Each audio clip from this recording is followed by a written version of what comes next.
The eviction notice trembles in his hands as tears stream down his face. "Please, just one more chance," he whispers.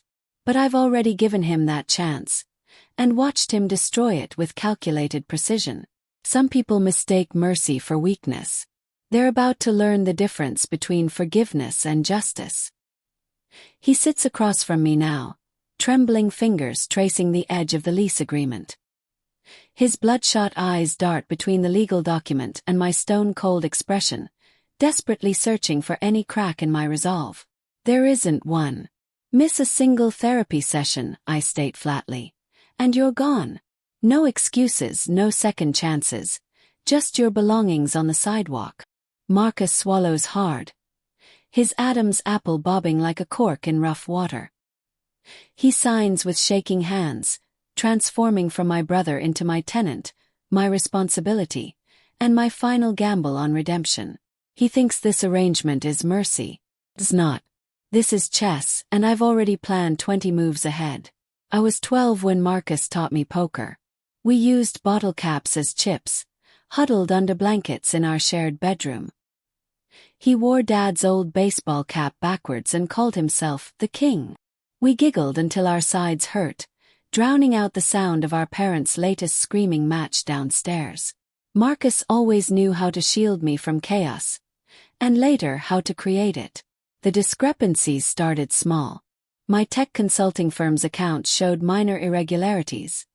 $300 here, $800 there. Ghost transactions coded as equipment purchases that never materialized.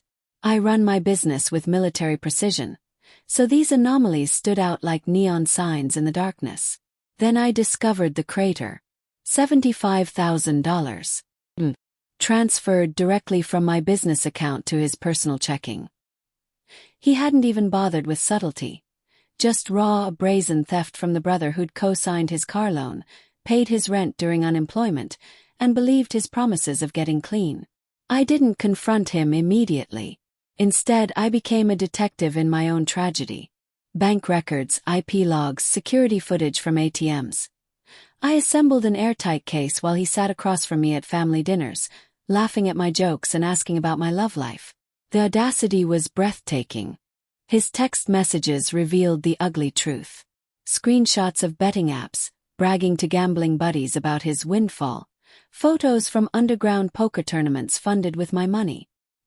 He'd stolen my dreams to finance his addiction, then looked me in the eye and asked if I needed help with anything. That betrayal didn't just hurt. It cauterized something inside me. When I finally cornered him, Marcus crumbled instantly. No denials, just desperate justification. "I was drowning," he sobbed. "I thought you'd never miss it. I was going to pay it back after the big win." The classic gambler's delusion. Always one hand away from salvation. I gave him an ultimatum: rehabilitation or prosecution. He chose recovery, begging me not to destroy his future with criminal charges. So I designed his redemption arc with surgical precision. The duplex purchase was strategic. Marcus would occupy the smaller unit while I monitored from the main house. Daily spending limits controlled through an app one managed.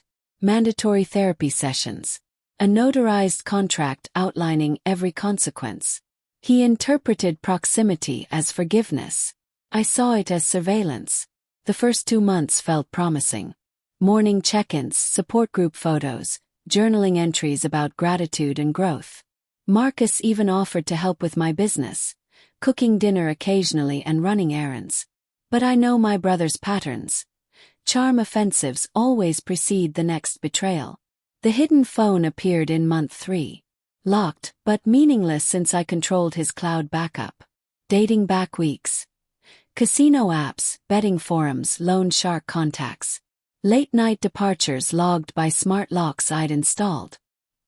He thought the contract was theatrical. He didn't realize I'd turned his recovery into performance art. This morning, I announced a business trip, granting him temporary freedom.